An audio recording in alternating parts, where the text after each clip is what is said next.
Okay, mapagpalang araw po. Nandito na naman tayo muli sa tahanan ni Kuya Romy at Tatay Joe Raso. Kaway, kaway. Oh, yan.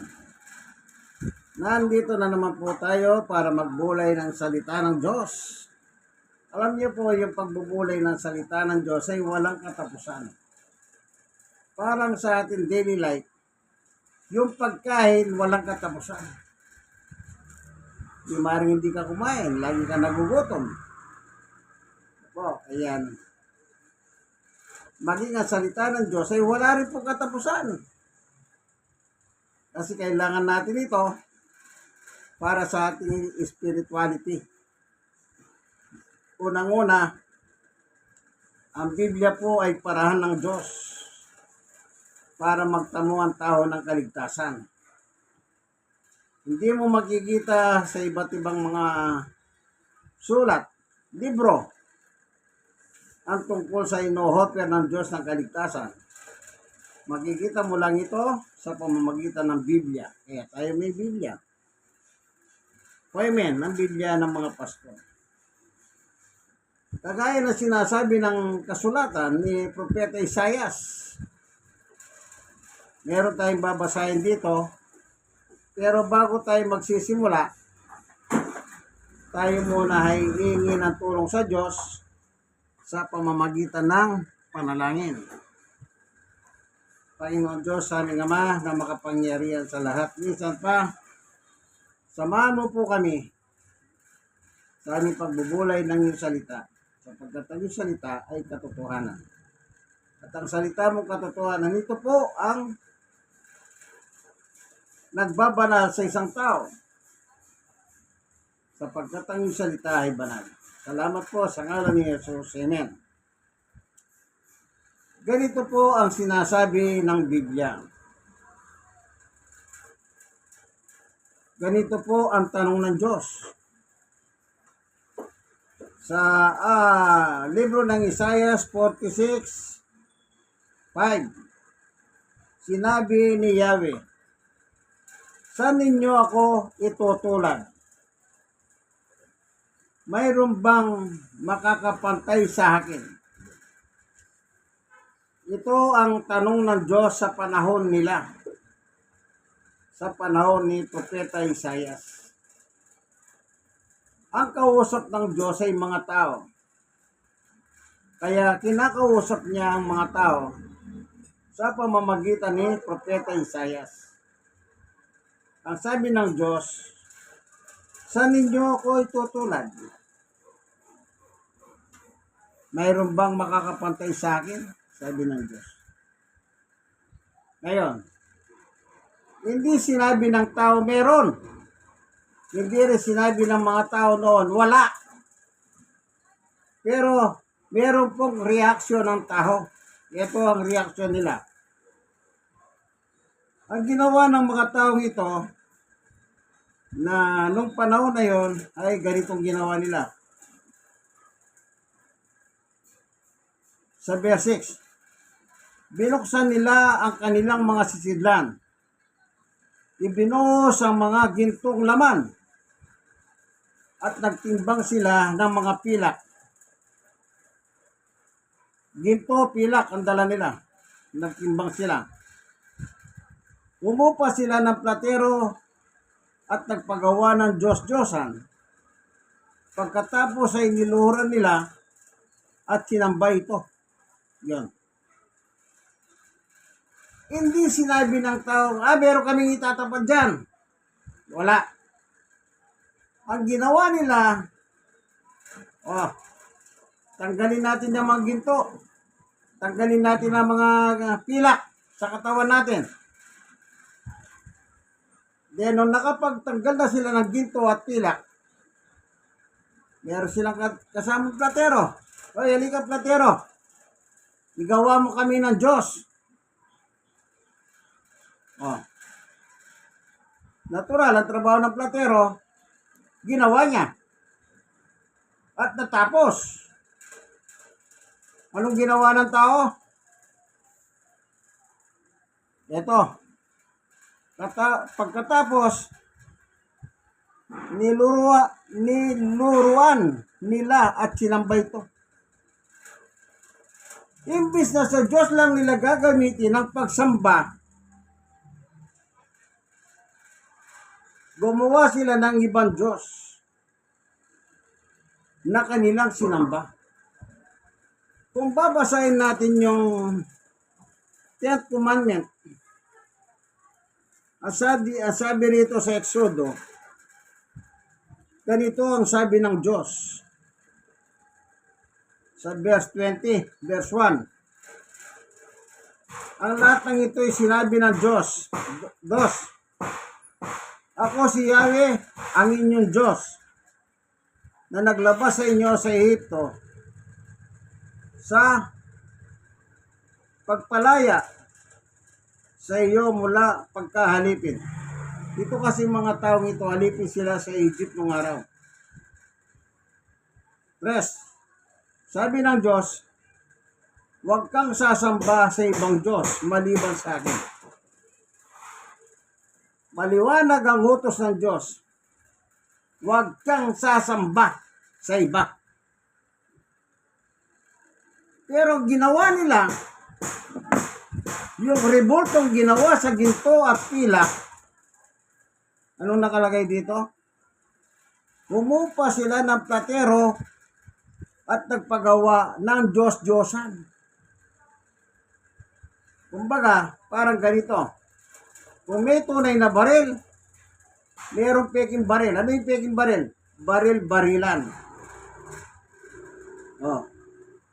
Kung mayroong tunay na Diyos, mayroong Diyos-Diyosan. Yung Diyos, yung nasa langit, totoo yun. Pero yung ginawa ng kamay ng tao, nagawa sa ginto at pilak, o kung ano man ang anyo nun, ang tawag dito sa Biblia, Diyos-Diyosan. So, yan ang naigpit na pinagbabawal ng Diyos. Ako lang ang sambahin nyo. Oh, huwag kayong sasamba sa ibang Diyos. Kaya pinagbawal ng Diyos, huwag kayong gagawa ng mga himahin o mga ribulto. Tignan natin. Tuloy lang natin ang basa. Dito pare sa Exodo, tutuloy lang natin ang basa. Sa 3, huwag kang sasamba sa ibang Diyos. Sabi ng Diyos maliban sa akin. Ano yung ibang Diyos? Ang sabi ng Diyos, ito, describe niya. Huwag kang gagawa ng himayin ng anuman nilalang na nasa langit, ng nasa lupa o nasa tubig upang sambahin. So, yung ibang Diyos, itong ginawa ng mga Israelita dito, sinamba nila, niluruan nila, na dapat ang paglod at pagsamba ay sa Diyos mo lamang gagawin. So, ibig sabihin, hindi sila tumugon sa tanong ng Diyos na sinabi ng Diyos, saan ninyo ako itutulad? Itinulad nila sa gawa ng pilak at ginto. Mayroon bang makakapantay sa akin? Yun ang ginawa nila. Yun ang makakapantay sa Diyos. Yung ginawa nilang Diyos sa gawa ng pilak at ginto ng platero. Sunod.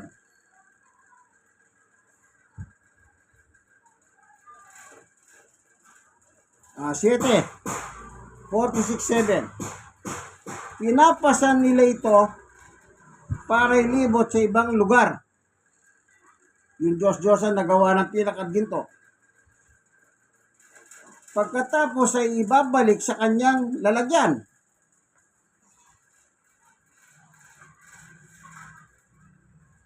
Mananatili roon at hindi makakakilos. Dalanginan man ito, hindi makasagot at hindi makakatulong sa panahon ng pagsubok. pinoprosesyon nila. Pinapasan nila sa kanilang balikat. Yun, Diyos-Diyosan. Kaya nga Diyos-Diyosan eh. Meron siyang pa, hindi naman makalakad. Meron siyang bibig, hindi makasagot. Sabi. Ang tawag doon, Diyos-Diyosan. Yun ang tugon ng tao noon. Ito, Panginoon Diyos, ito na yung katulad mo. Sinamba nila. Sunod, ano sabi ng Diyos? 8. Ito ang inyong tandaan, mga makasalanan. Anong tawag ng Diyos sa tao noon? Makasalanan. Ang bagay nito ay alalahanin ninyo. 9. At alalahanin ninyo ang mga nakaraang pangyayari, inyong kilalaning ako lamang ang Diyos. At maliban sa akin ay wala nang iba. So pinakita ng Diyos ngayon ng katotohanan, hindi Diyos yan. Hindi Diyos yan yung ginawa niyang ginto at pilak. Ako lang, sabi ng Diyos. Yun yung kilalanin na ako lamang ang Diyos. Specific, ako lamang. Nung panahon na yun.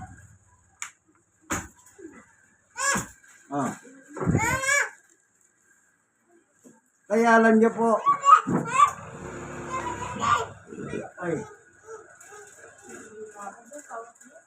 yung ganitong pangyayari po sa panahon nila, ayon sa panahon ni Propeta Isaias, kita ko, ito yung apo ni Kuya Ronnie po. Ayun. Galing sila sa lolo nila. Sa kabila. Okay. Maliwanag po ang sabi ng Diyos. Ang tawag niya sa mga yan, makasalanan. Ngayon, ano pa po ang ginagawa ng mga yan? Itong mga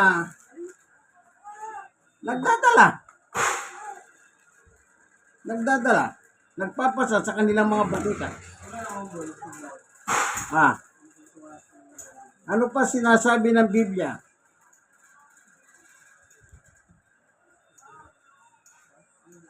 Dito naman po sa Isaiah 45:20, sinabi ni Yahweh, ali kayong lahat ng mga natitirang buhay mula sa lahat ng bansa, kayong mga mangmang na nagpapasan ng mga himayeng kahoy at dumadalangin sa mga Diyos-Diyosan na hindi makapagligtas, ang mga taong ito'y walang nalalaman. Maliwanag po, wala silang alam. Yung ginagawa nila ay naging kamangmangan sa kanila. Pag sinabing walang alam, mangmang. Ganyan po ang nangyari sa kanila. Naging mangmang po sila. Yung katotohanan, pinalitan nila ng hindi totoo. O yung totoo, pinalitan nila. Nangyari po yan sa panahon nila. Ano sinabi? Nagpapasan. Hindi ba yung ginagawa ng, bakit nila pinapasan po sa balikat ang mga yan? Unang-una, sabi ko nga po sa inyo, may pa sila pero hindi makalakad. Paano siya makakapunta sa ibang lugar? Di pinaparada. Tapos ibabalik sa dating niya lalagyan. Halimbawa, ito po sa January 9, magdiriwang ng Nazareno dito sa Pilipinas naman, sa Manila. O ano bang ginagawa nila? Hindi po ba nagpo-prosesyon sila? Tama-tama, yung nakasulat sa propeta, Isaias, yun po yung ginagawa nila ngayon dito sa Maynila. Nagpo-prosesyon po sila. Oh, nililibot, pinapasyal. At anong sabi? Ibinabalik sa dati niyang lalagyan. Oh. Kausapin mo, hindi naman nakasalita, sabi niya. Oh. Yung nangyari po pala sa panahon ni Propeta Isaias, si Isaias po ay ganito po nakalagay dito sa libro ng Isaias. O ito. Meron nakalagay dito, ang pamagat ng aklat na ito ay kinuha sa pangalan ng isang dakilang propeta na nanira sa Jerusalem noong uling bahagi ng ika-8 siglo. Ng ika-8 siglo, yung BC, before Christ, doon po umiral si Isaias. At siya po nagsulat dito. Yan. Siya po ang major prophet ng Diyos sa panahon nila.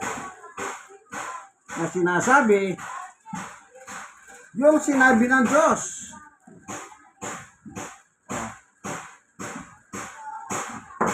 Kaya yung ginawa nila, ang tawag ng Diyos, makasalanan.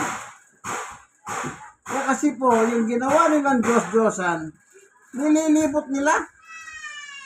Tingnan natin dito sa sinulat pa ni Propeta Isaiah 66, Isaiah 66 verse 17. Ang sabi ni Yahweh, malapit na ang wakas ng mga naglilinis ayon sa tuntunin ng pagsambang pagano, sumasama sa nagpuprosesyon patungo sa mga sagradong hardin at kumakain ng karne ng baboy, daga at iba pang ayok na marumi. Yan palang prosesyon, yung nililipot mo, nakasakay dito sa balikat mo. Yan pala ay ugaling pagano. Pag sinabi mong pagano, ang ibig sabihin ng mga pagan, hindi tuli, hindi Kristiyano ang mga yan. Kaya ang kanilang reliyon po ay pagan tradisyon. Hindi po makakristiyano. Eh bakit? Hindi naman po utos ng Panginoong Yesus yan eh. Tingnan nyo po yung sulat ni Pablo. Colosas. Ganito po ang nakalagay. Yang mga ganyang kaugalian po, sinasabi ko na po sa Petsa 9, magkakaroon naman ng prosesyon. At taon-taon yan. Kailan lang itong bago magbagong taon? Petsa 30. Nagprosesyon na po sila eh. Okay? Pero sa 9, malaki yan talaga yan. Ano nakalagay dito sa Biblia?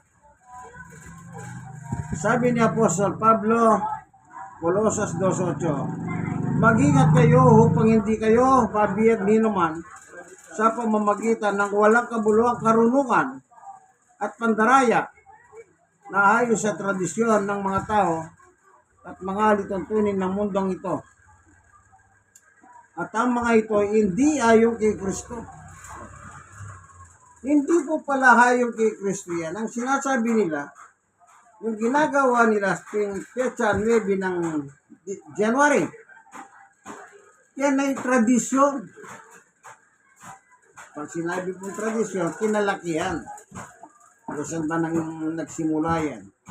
Di ba, yung sa kwento, mula sa Mexico, dinala dito, nasunog ang barko, at nausukan yan, hindi nasunog.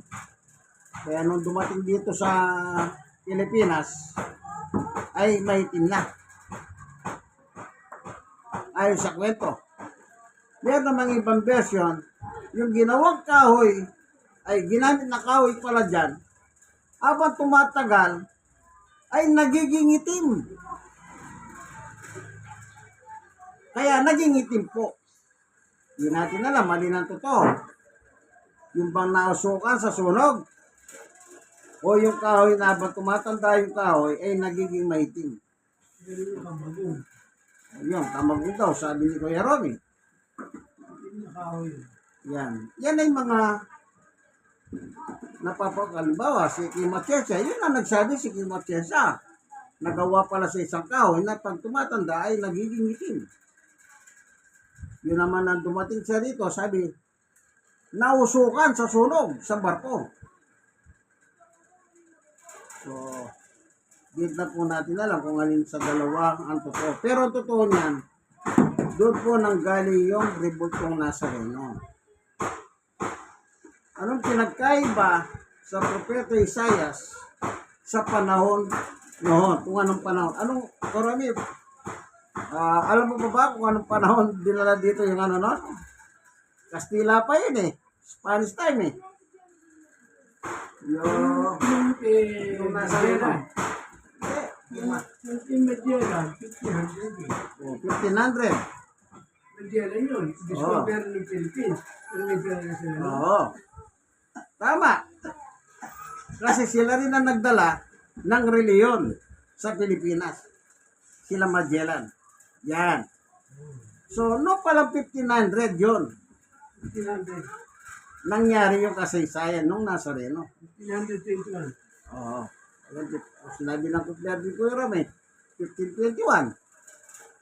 Nang taon na yun. March 16. O yan, o.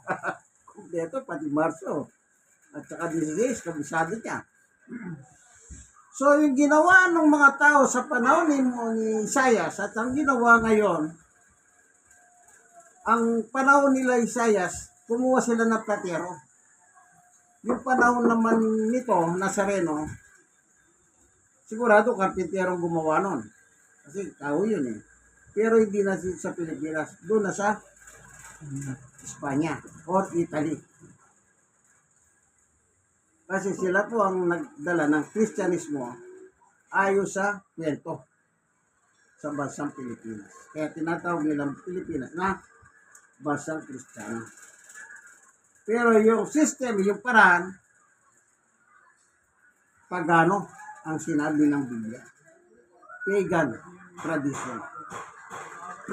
Anong ibig sabihin ng pagan tradition o reliyon ng pagano? Mapagsamba sa maraming Diyos. Sa Pilipinas po, ganyan ang ugali natin. May kanya-kanya po tayong santo na kinikilala. Halimbawa, noong fiesta po no September 19, ang may fiesta si San Nicolas de Tolentino. Pag naman December 8, Immaculate Conception. Kumbaga, meron tayong mga kinikilalang Diyos-Diyosan dito sa Pilipinas. Nakahalin tulad ng ginagawa sa panahon ni Propeta Isaias. Nagpo-prosesyon ba sila? Opo. Nagpo-prosesyon ba sila ngayon? Opo. Pareho lang may nagpo-prosesyon. Pero ang malala lang, ang prosesyon ngayon, iba. Kaya bakit? Saka nakakita, may nagpo-prosesyon, nagiinuman. Hindi ba? Hindi mo malaman kung kabanalan na ba yan. Yan, napapanood lang po yan.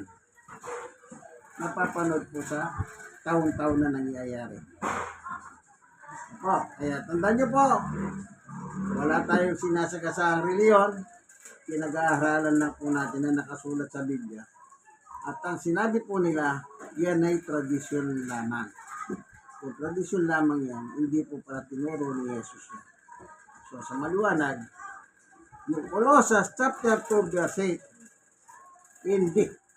Yung tradisyon, ang sabi ni Pablo, hindi ayon kay Kristo. So lumalabas, pag nakatali ka sa tradisyon, ay Antichrist ka. Yan po yung totoo. Salamat, Panginoon Diyos, sa iyong pagtuturo sa amin tungkol po sa mga kasaysayan at pangyayari sa aming paligid. Na ang reliyon po pala, may kanya-kanya silang mga estilo, iba't ibang mga turo, pero hindi po sinasangayunan ng iyong anak na si Jesus. Salamat po, tinuturuan mo kami sa tamang aral. Salamat po, kayo nanonood ng video.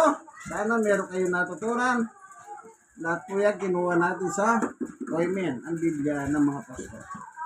God bless us all po. Dito po tayo sa bahay ni Kuya Romy, Ate Dorcas, Barangay 103, Sonic District 1, Tondo, Manila. God bless us all po. Bye-bye! Ito po kaibigan, Brother Manny Bautista.